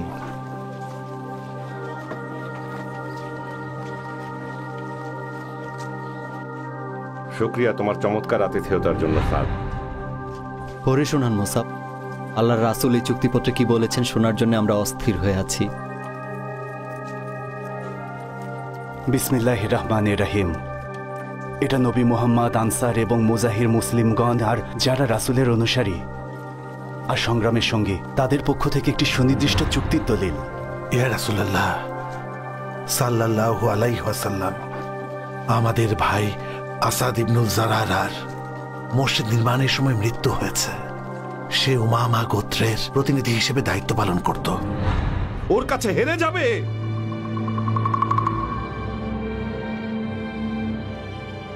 আমার কি গিয়ে ওর সাথে কথা বলা উচিত? এই যে মোহাম্মদ, তুমি আমার কাছ থেকে আমার ক্ষমতা, আমার কর্তৃত্ব কেড়ে নিয়েছো। এখন আমাকে আমার নেতৃত্ব ফিরিয়ে দাও, মানুষের মতামত বা তরবারি ছাড়া।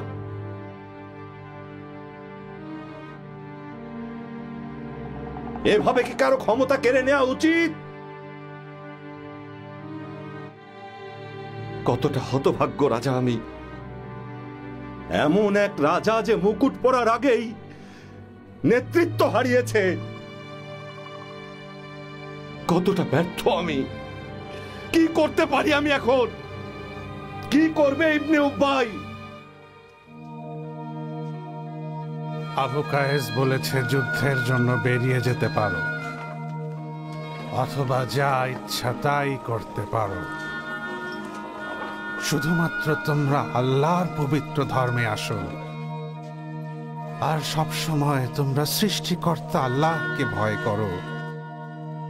তোমার লোকেরাই এখানে শাসন করছে, তাই তাদের বিরুদ্ধাচারণ করো না। সবার প্রতি সদয় আর ন্যায়পরায়ণ হও।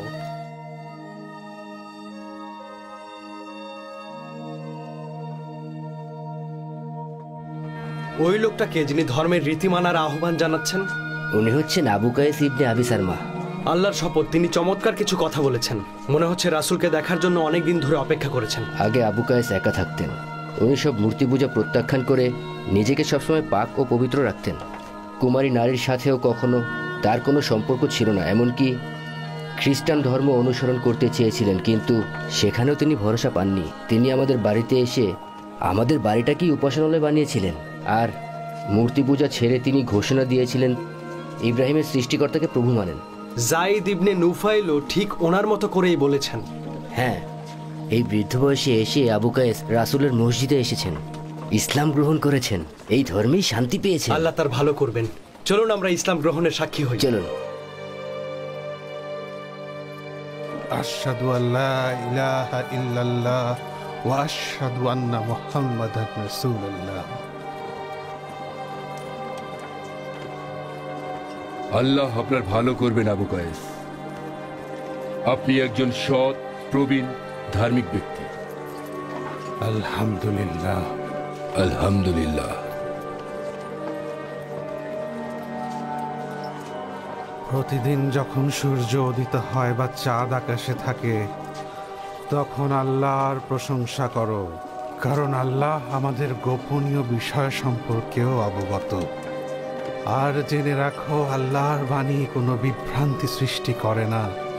পাহাড়ে বাসা বাঁধা পাখিরা আল্লাহর প্রশংসা করে যায়। তোমরা আত্মীয়তার সম্পর্ক ছিন্ন করো না। আত্মীয় স্বজন কাছের হোক বা দূরের হোক, তাদের সাথে সম্পর্ক রেখো। আর দুর্বল ও এতিমদের সাথে খারাপ ব্যবহার করার সময় আল্লাহকে ভয় করো। সর্বদা আল্লাহকে স্মরণ করলে বেআইনি কাজ করতে পারবে না। সকল মুমিনদের উচিত যা হালাল তা গ্রহণ করা আর তাকওয়া অবলম্বন করা। আল্লাহ রাসূল সাল্লাল্লাহু আলাইহি ওয়াসাল্লাম জিজ্ঞেস করেছেন, সাল্লাল্লাহু আলাইহি ওয়াসাল্লাম, আপনারা সবাই আকাশে উল্কা দেখলে কি বলতেন? আমরা যা বলতাম, রাজা মারা যাবেন অথবা দীর্ঘজীবী হবেন, শিশুর জন্ম হয়েছে বা মৃত্যু হয়েছে। এখন আসল কাহিনী শুনুন। যখন আল্লাহ আকাশের বিষয়ে সিদ্ধান্ত নেন, তখন ফেরেশতারা কথা শোনার জন্য বিনয়ের সাথে নিজ নিজ পালক ঝাড়তে থাকে মসৃণ পাথরের উপর, জিঞ্জিরের শব্দের মতো। যখন ফেরেশতাদের অন্তর থেকে ভয় দূরীভূত হয়, তখন তারা পরস্পরকে জিজ্ঞেস করে, তোমাদের প্রভু কি বলেছেন বলো আমাদের। তখন তারা বলে, যা সত্য তাই বলেছেন, তিনি সর্বোচ্চ মহান। চুরি করে কান লাগিয়ে শয়তানরা তা শুনে নেয়। শোনার জন্য শয়তানগুলো একের পর এক খারাপভাবে উদ্গ্রীব হয়ে থাকে, আর তারপর কখনো শ্রবণকারী সাথীর কাছে এ কথাটা পৌঁছানোর আগেই আগুনের ফুলকি দিয়ে আঘাত করে জ্বালিয়ে ধ্বংস করে দেয়া হয়। সেই ফুলকি প্রথম শ্রবণকারী শয়তান পর্যন্ত পৌঁছানোর আগেই শয়তান তার নিজের সাথীকে খবরটি জানিয়ে দেয়। এমনি করে একথা পৃথিবীতে পৌঁছে দেয়। তারপর তা জাদুকরের মুখে ঢেলে দেয়া হয়। এর সাথে শত মিথ্যা মিলিয়ে বানিয়ে বানিয়ে প্রচার করতে শুরু করে। তাই তার কথা তখন সত্য হয়ে যায়।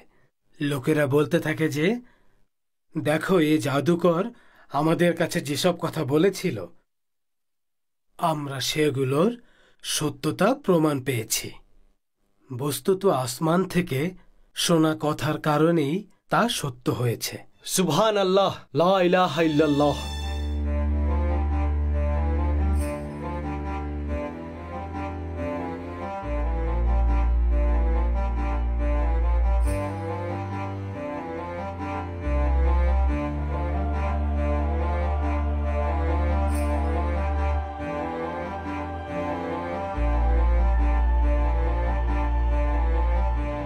আপনি কে আরবীয় ভাই? আমি সোয়াদ ইবনে কারিম। আপনি জ্যোতিষী? ঠিক বলেছেন। এখানে কেন এসেছেন সুয়াদ? এটা ইসলামের পবিত্র ভূমি।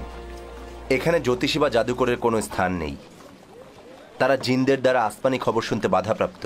আমি এসব জানি। আল্লাহ আর রাসূলের ওপর ঈমান আনতে এসেছি। আমার লোকদেরকেও এই ব্যাপারে সতর্ক করেছি। কোথায় রাসূলকে পাবো? রহমত বর্ষিত হোক সুয়াদ। চলুন আপনাকে রাসূলের মসজিদে নিয়ে যাই। চলুন। হ্যাঁ, অবশ্যই চলুন।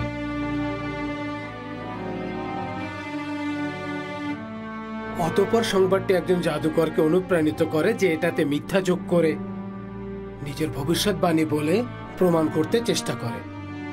তখন লোকে বলবে, তিনি কি আমাদের সেই বিষয় সম্পর্কে বলেনি? আর সেদিন কি আসলে এমন কোনো ঘটনা ঘটেনি? স্বর্গ থেকে শোনা সত্য সংবাদের কারণে আমরা তা সত্য বলে জানতে পেরেছি। আপনি কাকে নিয়ে এসেছেন? আমি সোয়াদ ইবনে কারিম। ভাগ্য গণনাকারী? হ্যাঁ, এতদিন তো ভাগ্য গণনাকারী ছিলাম। এখানে কি কারণে? রাসূলের সামনে ঈমান আনতে চান। ওই তো আমাদের প্রিয় রাসূল সাল্লাল্লাহু আলাইহি ওয়াসাল্লাম। রাসূলুল্লাহ? সত্যি করে বলছি আল্লাহর রাসূল। জিনদের ওপর জ্বলন্ত উল্কাপিণ্ড নিক্ষেপ হওয়ার পরেই সতর্ক হয়েছিলাম। আশহাদু আল্লা ইলাহা ইল্লাল্লাহ ওয়া আশহাদু আন্না মুহাম্মাদান রাসূলুল্লাহ। আপনার অনুসারী জিন আজকের পরে আবার ফিরে আসবে না তো? সে এসে আমাকে হুঁশিয়ারি দিত আল্লাহর রাসূলের আগমনের ব্যাপারে। রহমত বর্ষিত হোক আল্লাহর রাসূলের উপর। আগে সে আমাকে আসমানি খবর গোপনে পৌঁছে দিত, কিন্তু উপলব্ধি করলাম একমাত্র আল্লাহর ইচ্ছায় গোপনে আসমানি খবর শোনায় বাধাপ্রাপ্ত হয়েছে, তাই খবর আনতে পারছে না।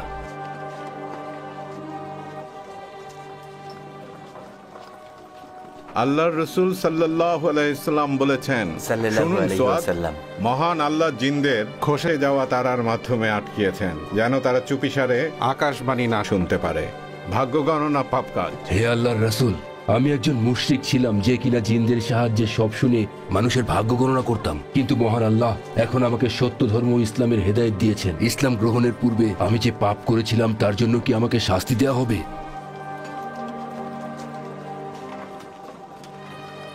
আল্লাহ রাসূল সাল্লাল্লাহু আলাইহি ওয়াসাল্লাম আমাদেরকে বলেছেন, শুনুন সুয়াদ, ইসলাম গ্রহণ করলে আগের সব পাপ ইসলাম মুছে দেয়। আপনি যদি সত্যিকারের ঈমান আনেন আর সেই অনুযায়ী চলেন, তাহলে আর চিন্তা করার কিছু নেই।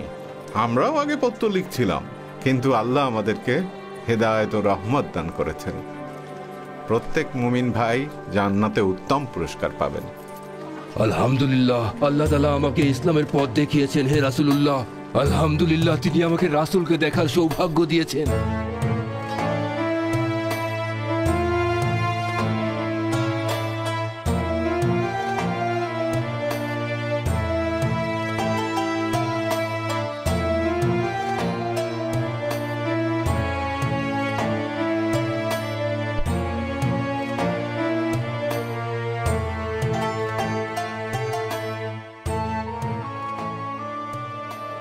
আমি শুনে এসেছি আপনি একজন ভালো মানুষ, আর আপনার সাহাবীরা এখন অভাবে আছেন। আমি আপনাদের জন্য কিছু মুদ্রা নিয়ে এসেছি, এগুলো আমি আপনার হাতে তুলে দিতে চাই।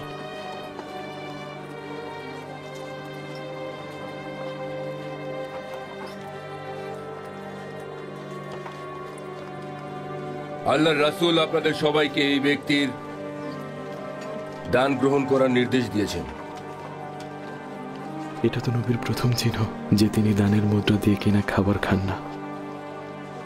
আপনি যদি দানের অর্থ দিয়ে কেনা খাবার না খান, তাহলে এখানে একটা খেজুর ভর্তি থলে আছে, এটা আপনাকে দিতে চাই।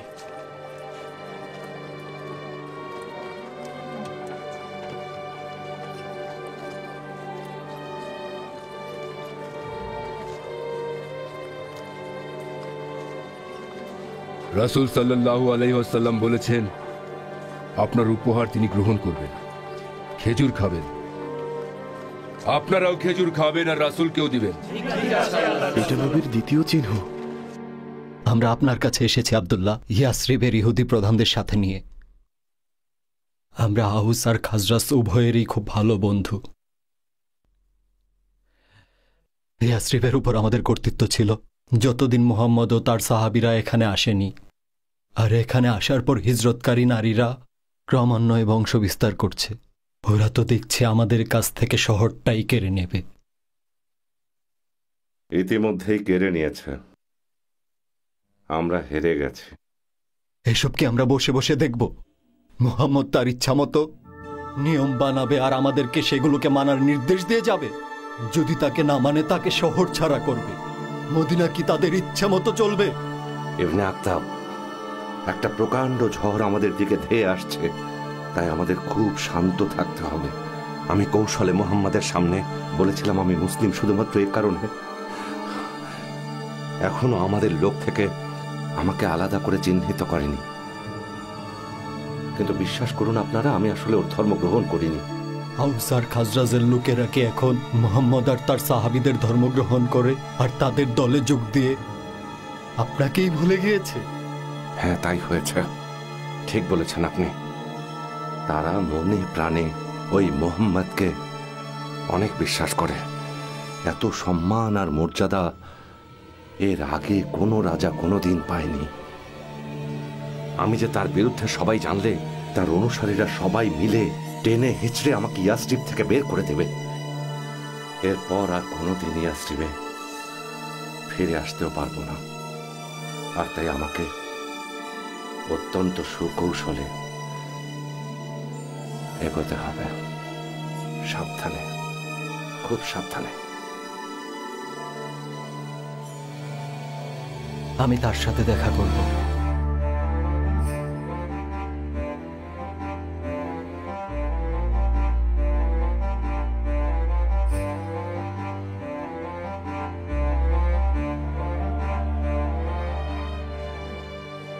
আমি হুসাইন ইবনে সালাম, ইহুদি প্রধানদের মধ্যে সবচেয়ে অভিজ্ঞ একজন সম্ভ্রান্ত পরিবারের ব্যক্তি। আমি প্রকাশ্যে সবার সামনে ঈমান আনতে চাই। আশহাদু আল্লা ইলাহা ইল্লাল্লাহ ওয়া আশহাদু আন্নাকা রাসূলুল্লাহ। ইহুদি প্রধানেরা সবাই আপনার কাছে আসছেন। ওনাদের কাছে আমার মর্যাদা সম্পর্কে জিজ্ঞেস করে দেখবেন। এখন আমাকে লুকানোর ব্যবস্থা করুন।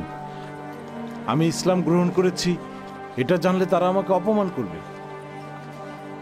রাসূলুল্লাহ সাল্লাল্লাহু আলাইহি ওয়াসাল্লাম বলেছেন, আপনার নাম এখন থেকে আব্দুল্লাহ ইবনে সালাম, হুসাইন না। কিন্তু ইহুদিরা এখানে আসলে আপনি গাছের পেছনে লুকিয়ে পড়বেন।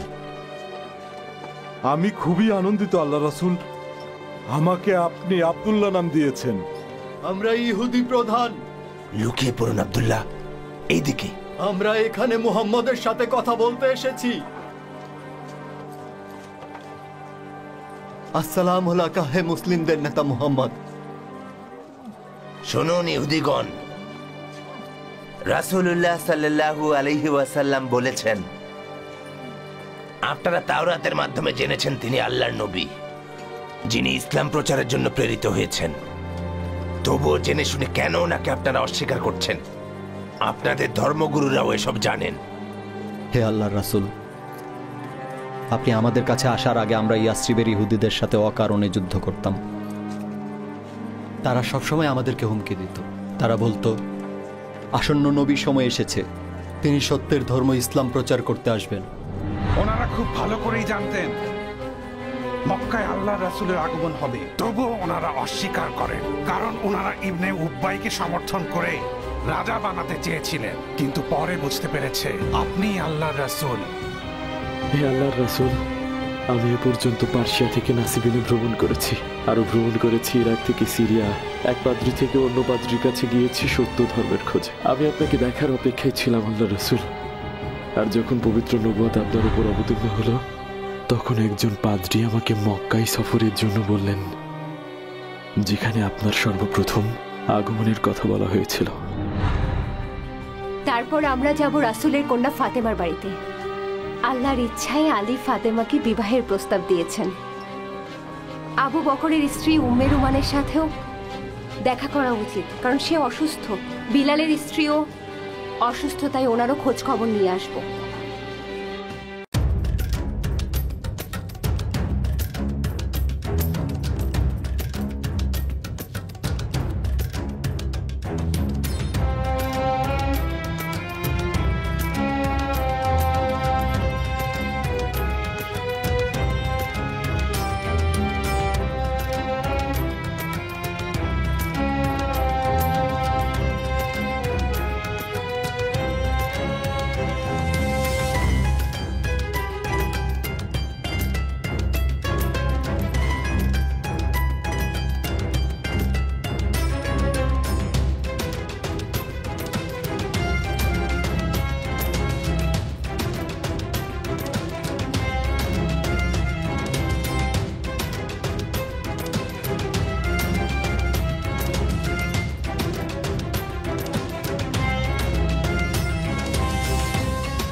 ওই লোকটাকে যিনি ধর্মের রীতি মানার আহ্বান জানাচ্ছেন?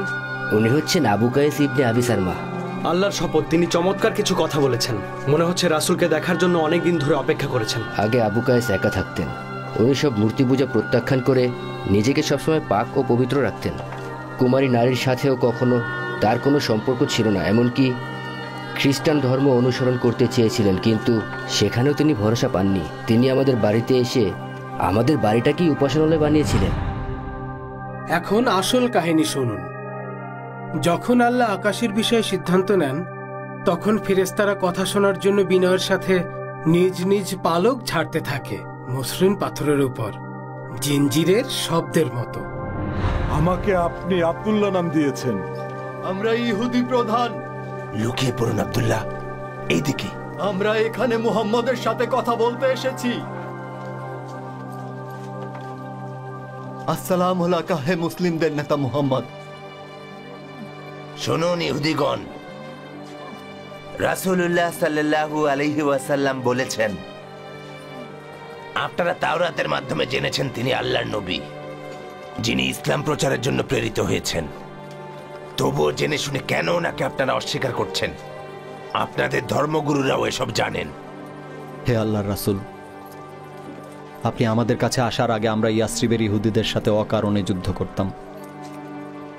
তারা সবসময় আমাদেরকে হুমকি দিত। তারা বলতো, আসন্ন নবীর সময় এসেছে, তিনি সত্যের ধর্ম ইসলাম প্রচার করতে আসবেন, যেটা নবী ইব্রাহিমের ধর্ম। যখন ওনার আগমন হবে, তার পক্ষে যুদ্ধে শরিক হব আর অবিশ্বাসীদের হত্যা করব। আর এখন আপনাদের কি হয়েছে ইহুদিগণ? মহান আল্লাহ তাআলা রাসূল সাল্লাল্লাহু আলাইহি ওয়াসাল্লামের মাধ্যমে আমাদের কাছে যে সত্য ধর্ম প্রেরণ করেছেন, সেই সত্যের বিরুদ্ধেই আপনারা যাচ্ছেন। চুপ করো ইবনে রাবিয়া। নবী মুসা তাওরাতের মাধ্যমে যা এনেছেন আমরা শুধু তাই বিশ্বাস করি। আল্লাহর শপথ, আপনি নবী মুসার তাওরাত পরিবর্তন করেছেন। আপনাদের ধর্মগুরু ইবনে হাইবান আপনাদেরকে রাসূলের আগমন সম্পর্কে সতর্ক করেছিলেন। তিনি প্রতীক্ষিত নবীকে অনুসরণ করতে বলেছেন। সত্যি বলেছেন। ওনারা খুব ভালো করেই জানতেন মক্কায় আল্লাহ রাসূলের আগমন হবে, তবুও ওনারা অস্বীকার করেন, কারণ ওনারা ইবনে উব্বাইকে সমর্থন করে রাজা বানাতে চেয়েছিলেন। কিন্তু পরে বুঝতে পেরেছে আপনি আল্লাহর রাসূল। আপনার চেহারা দেখে না, বরং আপনার চারিত্রিক বৈশিষ্ট্য দেখে। আপনি যে বার্তা নিয়ে এসেছেন তা কেবল একজন নবীর পক্ষেই আনা সম্ভব। ওনারা আপনার সাথে তর্ক করেছেন, আপনাকে নানান প্রশ্ন করেছেন, তারপর নিশ্চিত হয়েছেন যে আপনি সেই প্রতীক্ষিত নবী। তবুও ওনারা আপনার উপর নবুয়তকে অস্বীকার করেছেন, আল্লাহর রাসূলকে দূরে ঠেলে দিচ্ছেন। সত্যকে কি দেখতে পাচ্ছেন না ইহুদিগণ? আল্লাহর রাসূল নবী মুহাম্মদকে সমর্থন করা আমাদের জন্য কর্তব্য। রাসূলুল্লাহ জিজ্ঞেস করেছেন, ইবনে সালামের মর্যাদা কেমন? আমাদের সম্মানিত ধর্মগুরু এবং সবচেয়ে জ্ঞানী ধর্মগুরুর পুত্র। শুনুন ইহুদিগণ, আমি হুসাইন। আল্লাহর প্রিয় রাসূল আমার নাম পরিবর্তন করে রেখেছেন আব্দুল্লাহ ইবনে সালাম। আমি ইসলাম গ্রহণ করেছি। শুনুন আপনারা, আল্লাহকে ভয় করুন, রাসূলের বাণীর উপর ঈমান আনুন। আপনারা খুব ভালো করেই জানেন তিনি আল্লাহর রাসূল, কারণ তাওরাতে আল্লাহর রাসূলের নাম আর চিহ্নিতকরণের বৈশিষ্ট্য আছে। আমি সাক্ষ্য দিচ্ছি তিনি আল্লাহর রাসূল। আমি ওনাকে চিনতে পেরেছি, ঈমান এনেছি। আর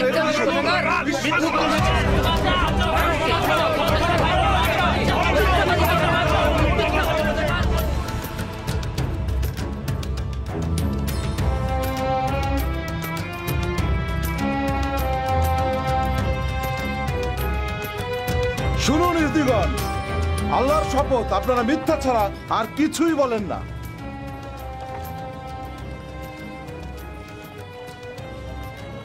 আপনাকে আমি বলেছিলাম না আল্লাহ রাসূল, তারা বেঈমান, মিথ্যুক, বিশ্বাসঘাতক, পাপী আর অসৎ।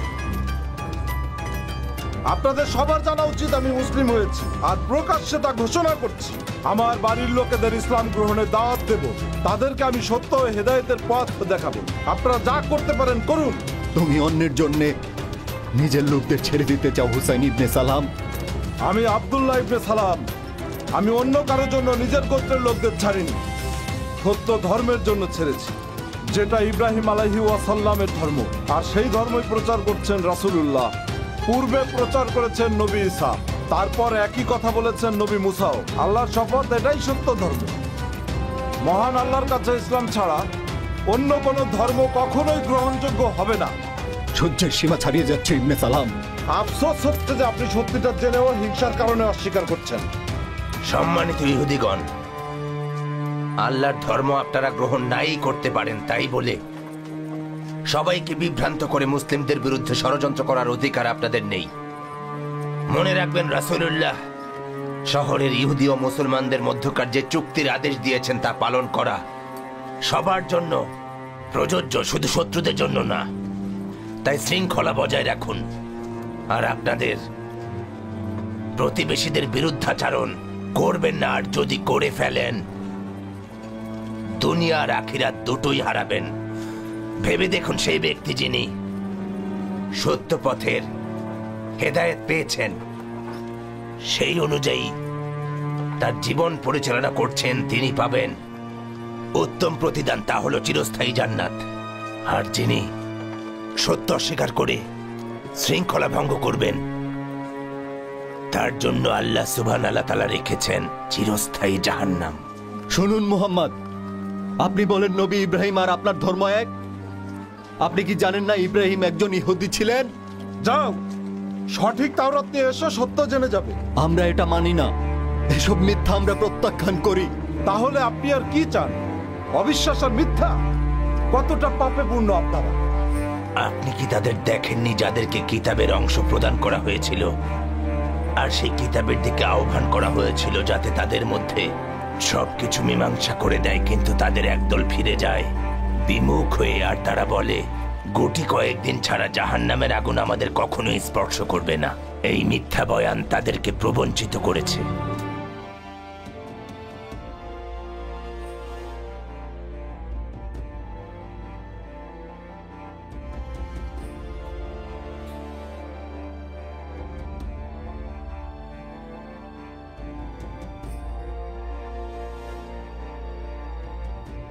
আল্লাহর রাসূল পাম বৃক্ষের ছায়ায় বসে আছেন।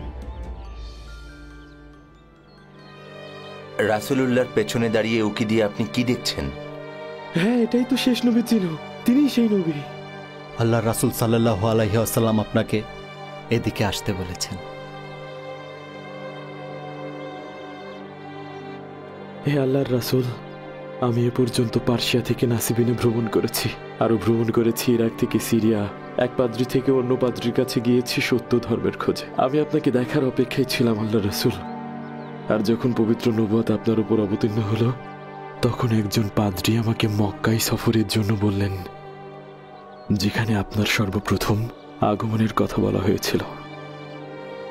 তাই হিজাজের দিকে যাচ্ছিল এমন এক কাফেলার সাথে যুক্ত হওয়ার জন্য আমার সব সম্পদ তার কাছে দিয়ে দিতে হয়েছিল, যেন আপনার দেখা পাই।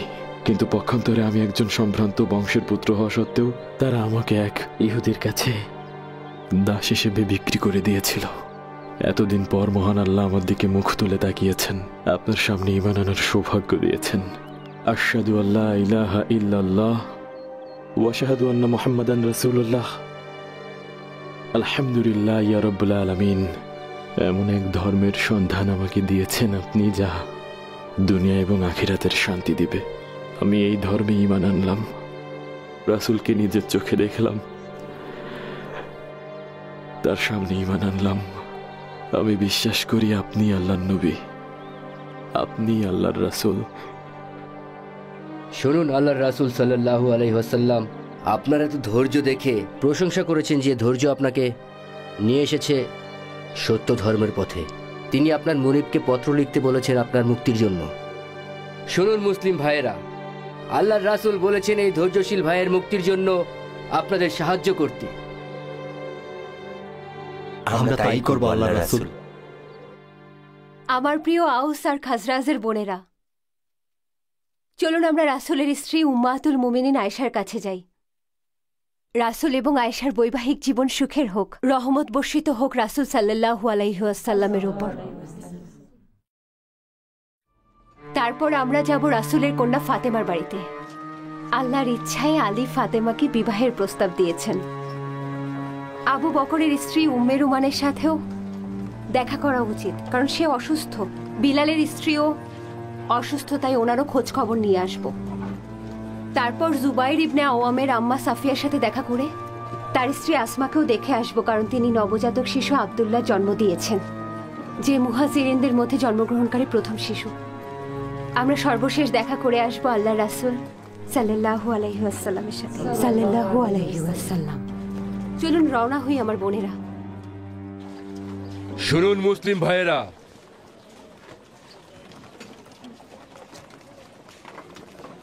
কোরআনে বলা হয়েছে আউযু বিল্লাহি মিনাশ শাইতানির রাজিম। সালাত সম্পন্ন করার সময় দণ্ডায়মান, উপবিষ্ট এবং শায়িত অবস্থায় আল্লাহর স্মরণ করবে। সাদাকাল্লাহুল আযীম। এই জন্য আল্লাহর রাসূল সাল্লাল্লাহু আলাইহি ওয়াসাল্লাম বলেছেন, সাল্লাল্লাহু আলাইহি ওয়াসাল্লাম, যে ব্যক্তি তার নিজ গৃহে পবিত্র হয়ে আল্লাহর ওয়াজিব কাজগুলো করে, ফরজ কাজ আদায়ের জন্য মসজিদের উদ্দেশ্যে হেঁটে যায়, আল্লাহ তার প্রতি কদমে একটি করে গুনাহ মাফ করেন আর মর্যাদা বৃদ্ধি করতে থাকেন। হে আল্লাহ, আপনি আমাদের ইসলাম দ্বারা আলোকিত করেছেন। হে আল্লাহ, ইসলাম দ্বারা আপনি আমাদের সম্মানিত করেছেন। হে আল্লাহ, আমাদের আপনার সত্য দিনের ওপর অটল রাখুন। হে আল্লাহ, ইসলাম ও মুসলিমদের সম্মান করুন। হে আল্লাহ, আপনি মুহাম্মদকে প্রশংসিত করুন, যেমনটা আপনি ইব্রাহিম ও তার পরিবারকে করেছেন। আপনি প্রশংসিত এবং মহিমান্বিত। আলহামদুলিল্লাহ, আল্লাহ আমাদের হিজরত আর আনসার ভাইদের সাথে দেখা করা সহজ করে দিয়েছেন। মুহাজিরিন আর আনসারগণদের সকল শান্তি আল্লাহর রাসূল সাল্লাল্লাহু আলাইহি ওয়াসাল্লামকে ঘিরে। মুহাজিরিন ভাইদের সাথে মদিনার আনসার ভাইদের একত্রিত হওয়ার মাধ্যমে ইসলাম আরো শক্তিশালী হয়ে উঠেছে। এখন নির্ধারণ হয়েছে নামাজের বিধান, কোনটা হালাল আর কোনটা হারাম সেটাও বলা হয়েছে। হে আল্লাহর রাসূল, কোনো দাওয়াত ছাড়াই আমরা সঠিক সময়ে নামাজের জন্য একত্রিত হচ্ছি। নামাজের জন্য কি আজান দেওয়া উচিত না? এই জন্য আল্লাহর রাসূল সাল্লাল্লাহু আলাইহি ওয়াসাল্লাম বলেছেন, তিনি ইহুদিদের মতো নামাজের জন্য একটি সিঙ্গার শব্দের আদেশ দিতে চেয়েছিলেন, যদিও তিনি এটা অপছন্দ করেন, কিন্তু মুসলমানদের প্রার্থনার আহ্বানে একটা ঘন্টা ব্যবহারের পরামর্শ দিয়েছেন। নিশ্চয়ই কোনো সুখবর আছে। এটা নিশ্চয়ই কোনো সুখবর রাসূল। রাসূল সুখবরটা জানতে চান।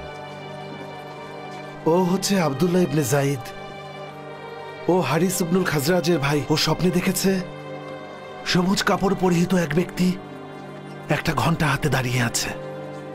আব্দুল্লাহ জিজ্ঞেস করল, আপনি কি এই ঘন্টা বিক্রি করতে চান? লোকটা জিজ্ঞেস করল, কি করবে এই ঘন্টা দিয়ে? আব্দুল্লাহ বলল, আমরা সালাতের জন্য আহ্বান করব। লোকটা বলল, আমি যদি আরো ভালো কোনো উপায় দেখাই? আব্দুল্লাহ বলল, কি সেটা? উত্তর দিল এভাবে, আল্লাহু আকবার, আল্লাহু আকবার, আল্লাহু আকবার, আল্লাহু আকবার, আশহাদু আল্লা ইলাহা ইল্লাল্লাহ, আশহাদু আল্লা ইলাহা ইল্লাল্লাহ, আশহাদু আন্না মুহাম্মাদান রাসূলুল্লাহ, আশহাদু আন্না মুহাম্মাদান রাসূলুল্লাহ, হাইয়া আলাস সালাহ, হাইয়া আলাস সালাহ, হাইয়া আলাল ফালাহ, হাইয়া আলাল ফালাহ, আল্লাহু আকবার, আল্লাহু আকবার, লা ইলাহা ইল্লাল্লাহ। আমিও ঠিক এই একই স্বপ্ন দেখেছিলাম। হে আল্লাহর রাসূল, আমিও ঠিক এই একই স্বপ্ন দেখেছিলাম। আল্লাহর রাসূল সাল্লাল্লাহু আলাইহি ওয়াসাল্লাম বলেছেন, এটা আল্লাহর দেখানো সত্য স্বপ্ন ইনশাআল্লাহ। আব্দুল্লাহ ইবনে যায়েদ, আপনি বিলালকে নিয়ে যান, তাকে এটা মুখস্থ করা। আলহামদুলিল্লাহ। আল্লাহু আকবার, আল্লাহু আকবার, আল্লাহু আকবার, আল্লাহু আকবার, আশহাদু আল্লা ইলাহা ইল্লাল্লাহ, আশহাদু আল্লা ইলাহা ইল্লাল্লাহ, আশহাদু আন্না মুহাম্মাদার রাসূলুল্লাহ, আশহাদু আন্না মুহাম্মাদার রাসূলুল্লাহ, হাইয়া আলাস সালাহ, হাইয়া আলাস সালাহ, হাইয়া আলাল ফালাহ, হাইয়া আলাল ফালাহ, আল্লাহু আকবার, আল্লাহু আকবার, লা ইলাহা ইল্লাল্লাহ। আল্লাহর রাসূল সাল্লাল্লাহু আলাইহি ওয়াসাল্লাম নবুয়তের 14 বর্ষের 12ই রবিউল আউয়াল শুক্রবার মদিনায় প্রবেশ করেন। তখন মহানবীর বয়স 53 বছর ছিল এবং তিনি মুহররম মাস পর্যন্ত সেখানে অবস্থান করে ইসলামের প্রচারণা চালিয়ে যাচ্ছিলেন আর মুহাজিরিন ও আনসারদের জীবনযাপনের প্রয়োজনীয় সব কিছুর সুব্যবস্থা গ্রহণ করতে থাকেন।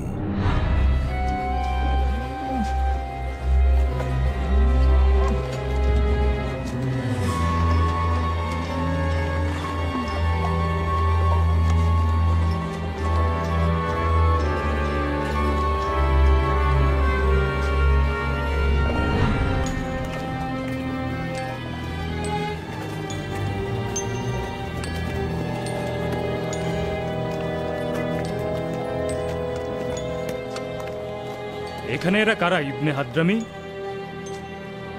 হয়তো কিছু মানুষ পবিত্র ঘর পরিদর্শনে যাচ্ছে। চলো।